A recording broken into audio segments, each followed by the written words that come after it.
नमस्कार बच्चों, आज हम पढ़ेंगे वास्तविक अर्थशास्त्र और आदर्श अर्थशास्त्र। वास्तविक अर्थशास्त्र और आदर्श अर्थशास्त्र के बारे में हम पढ़ेंगे। क्लियर?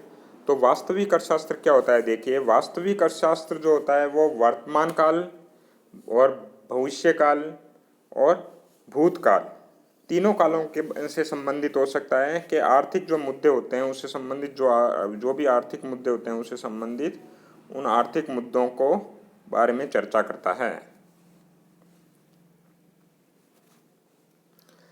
अब समस्या ये आती है कि इसके अंदर जो हम क्या कैसे मतलब थोड़ा सा और इसको हम बताएंगे। तो यह आर्थिक स्थिति से संबंधित अध्ययन करता है और ऐसे कथनों की अध्ययन इसमें बात कही जाती है जिनको हम तथ्यों के आधार पर या आंकड़ों के आधार के अध्ययन के आधार पर हम जिनका मूल्यांकन किया जा सकता है या अध्ययन किया जा सकता है। मतलब वे सारे कथन जिनका अध्ययन हम तथ्यों के आधार पर कर सकते हैं उनको हम वास्तविक अर्थशास्त्र के अंदर शामिल करेंगे। उदाहरण के तौर पर जैसे मान लेते हैं कि अगर मैं ये कहता हूँ अभी भारत के अंदर जो है या विश्व के अंदर जो है कोविड-19 की जो एक बीमारी आई है। क्लियर? तो कोविड-19 या कोरोना की जो ये बीमारी है तो इससे संबंधित जो कथन कहा जाएगा तो वो कथन वास्तविक अर्थशास्त्र का कथन हो सकता है। जैसे अगर मैं ये कह देता हूँ कि आज भारत के अंदर कोविड-19 से 20,000 लोग संक्रमित हैं, तो ये वास्तविक अर्थशास्त्र का कथन होगा।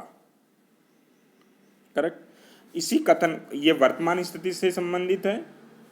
यदि अगर हम इसको भूतकाल की स्थिति से संदर्भ में बोलना चाहते हैं तो हम कह सकते हैं कि आज से 1 महीने पहले भारत के अंदर कोरोना वायरस से संक्रमित लोगों की संख्या 1,000 थी। भविष्य की बात कहता हूँ, कथन कहता हूँ तो मैं कह सकता हूँ कि 1 महीने पश्चात यह जो स्थिति है वायरस से संक्रमित लोगों की संख्या बढ़ करके 40,000 हो जाएगी। क्लियर? तो ये तीनों ही कथन जो है वास्तविक अर्थशास्त्र से संबंधित कथन है। मतलब कि इसके अंदर जो है कुल मिलाकर के हम क्या है वास्तविक अर्थशास्त्र के अंदर हम क्या कहते हैं, क्या था यानी मरीजों की संख्या क्या थी कह सकते हैं, या क्या था, क्या है वर्तमान समय में मरीजों की क्या संख्या है यानी क्या है, और क्या होगा यानी भविष्य में मरीजों की संख्या क्या होगी या क्या होगा। तो क्या था, क्या है और क्या होगा, इन प्रश्नों की जब बात की जाती है, क्या था, क्या है और क्या होगा, इन प्रश्नों की जब चर्चा की जाती है तो हम वास्तविक अर्थशास्त्र का अध्ययन कर रहे हैं। जैसे अब मैं कह सकता हूँ भारत की आय कितनी है, या भारत की आय जब भारत देश आज़ाद हुआ था उस समय में भारत की क्या स्थिति थी। देखिए क्या वर्ड आ रहा है ना, क्या थी क्या था। ठीक है? और आज से 1 वर्ष पश्चात या भारत की स्थिति कैसी होगी यानी क्या होगी, स्थिति का क्या स्टेटस होगा, है ना। तो ये इन प्रश्नों का जब उत्तर दिया जाता है तो उसे हम वास्तविक अर्थशास्त्र कहते हैं। क्लियर? नेक्स्ट आता है इसकी विशेषताओं के बारे में हम चर्चा करेंगे। तो इस विशेषताएं इसमें क्या है, ये कथन आर्थिक समस्याओं की प्रकृति और मात्रा पे प्रकाश डालते हैं। किस पे प्रकाश डालते हैं? प्रकृति एवं मात्रा पे। जैसे प्रकृति पे कैसे, यानी भारतीय अर्थव्यवस्था किस प्रकार की है, मिश्रित अर्थव्यवस्था है या विकासशील अर्थव्यवस्था है, प्रकृति के बारे में आती है।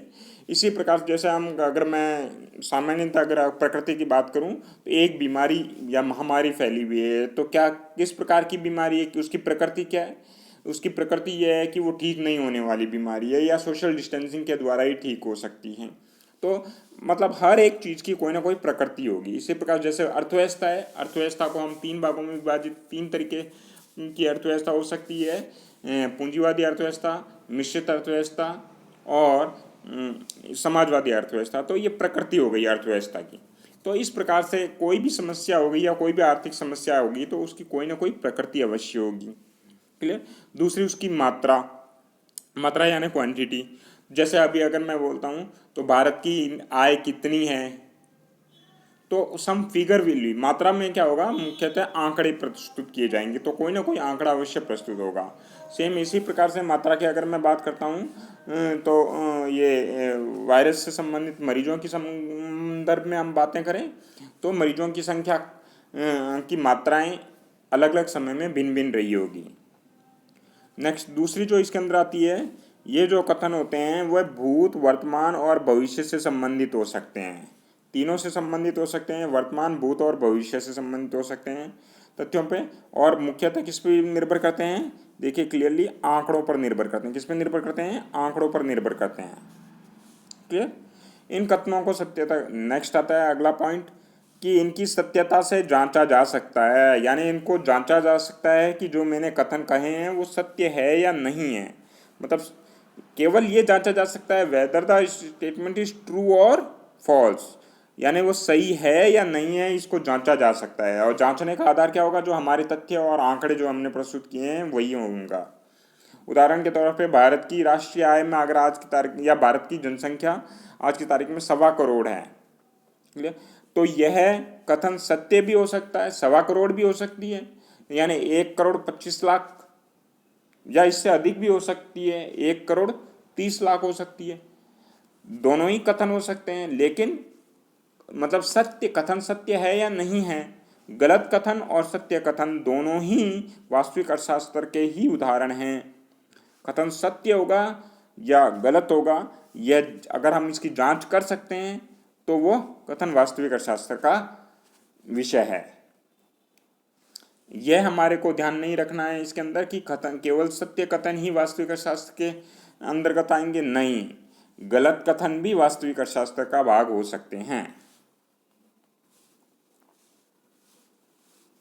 नेक्स्ट आगे चीज आती है कि इसके अंतर्गत जो है कि इन कथनों को, जो वास्तविक अर्थशास्त्र के जो कथन होते हैं वे कथन वैल्यू जजमेंट या कथन मूल्यांकन या विचारों को नहीं दिखाते हैं,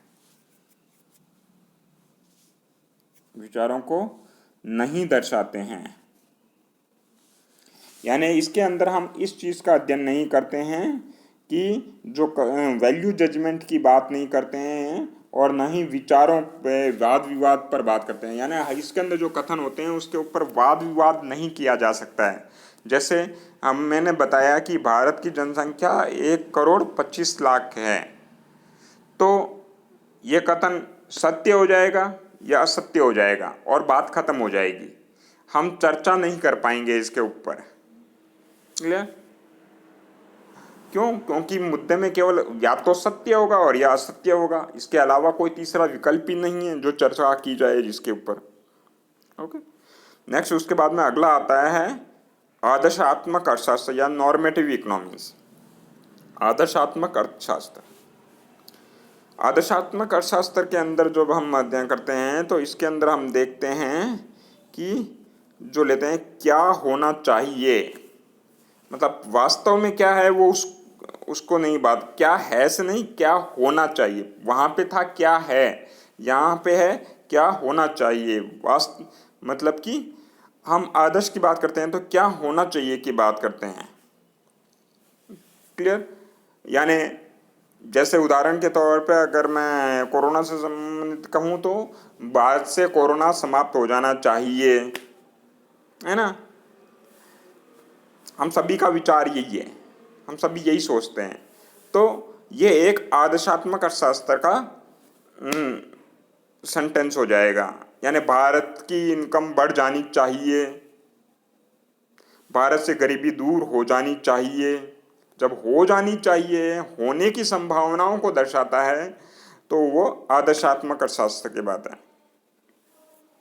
अब इसके ऊपर हम क्या है कि विचार विमर्श कर सकते हैं और विवाद भी कर सकते हैं। कुछ लोग कहेंगे कि भारत से गरीबी है ना, नहीं नहीं नहीं, इतना आसानी से तो कोई ख़त्म नहीं हो जाएगी, है ना। और कुछ लोग कहेंगे नहीं नहीं नहीं नहीं, ख़त्म हो सकती है करके।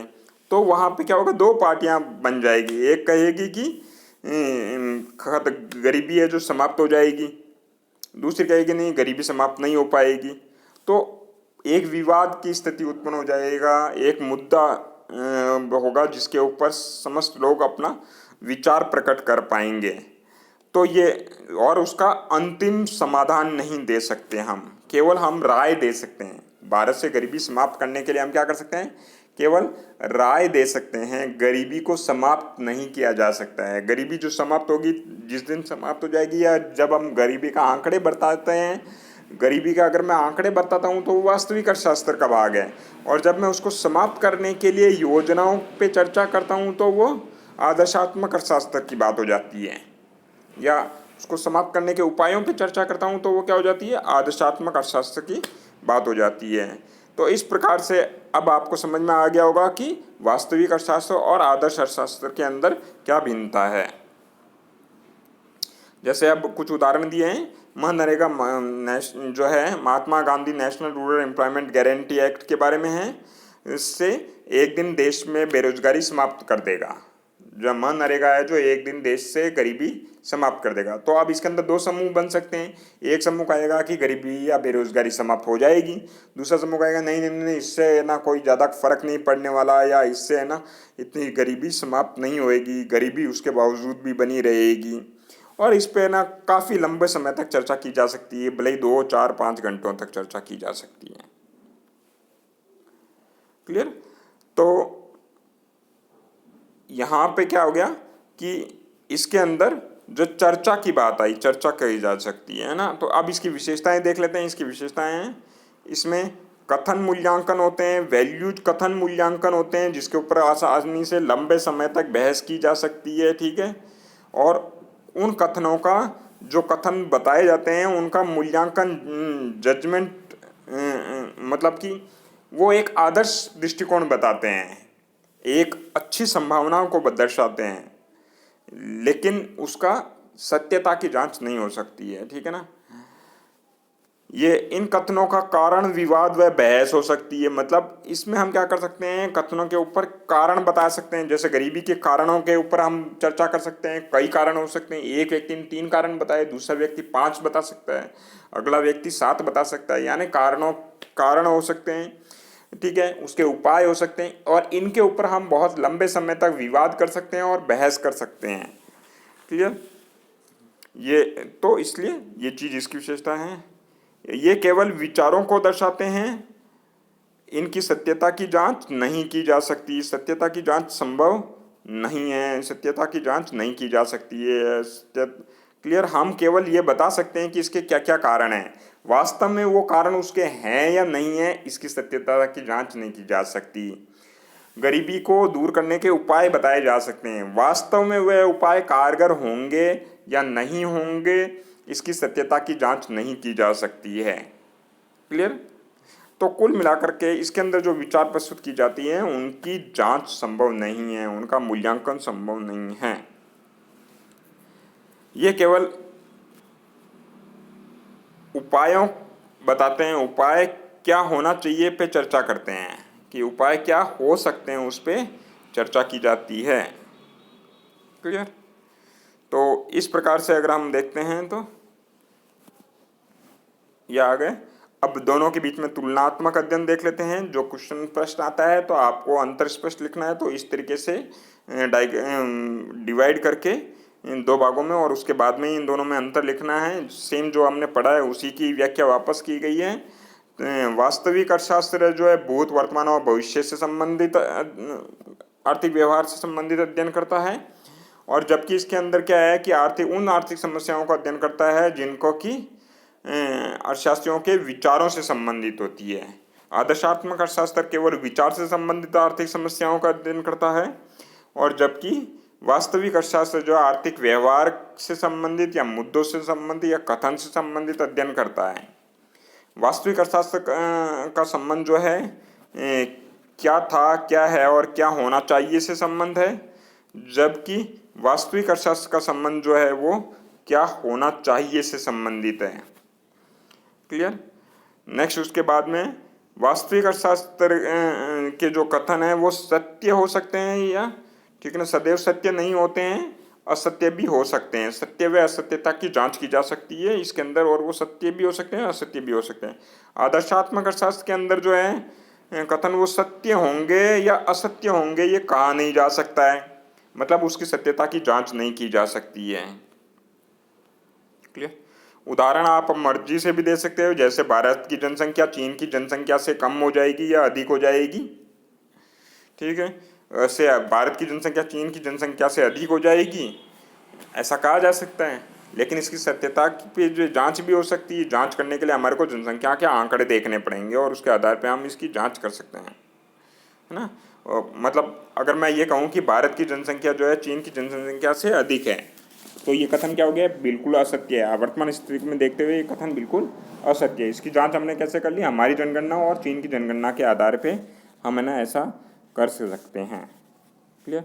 नेक्स्ट, अगर ये कहा जाए वृद्धावस्था पेंशन जो है गरीबी को दूर कर देगी, तो ये एक अच्छा विचार है, लेकिन वृद्धावस्था पेंशन से गरीबी दूर हो जाएगी, वास्तव में दूर हो जाएगी या नहीं होगी, मूल्यांकन नहीं किया जा सकता है। क्लियर। ये वास्तविक अर्थशास्त्र में तथ्यों को, आंकड़ों को जांचा में परखा जा सकता है, इसमें जांचा में परखा जा सकता है, जबकि आदर्शात्मक अर्थशास्त्र के अंदर आते कथनों को जांचा नहीं जा सकता है, कोई भी जांच नहीं की जा सकती है। वास्तविक अर्थशास्त्र में कथन जो है में कथन मूल्यांकन नहीं होते हैं, और जबकि आदर्शात्मक अर्थशास्त्र वाले जो कथन होते हैं उसमें कथन मूल्यांकन निहित होता है। तो ये कुल मिलाकर के इन दोनों के बीच में अंतर है। आपका आज का होमवर्क यह है कि आप इन दोनों के बीच के अंतर लिख लेंगे। धन्यवाद।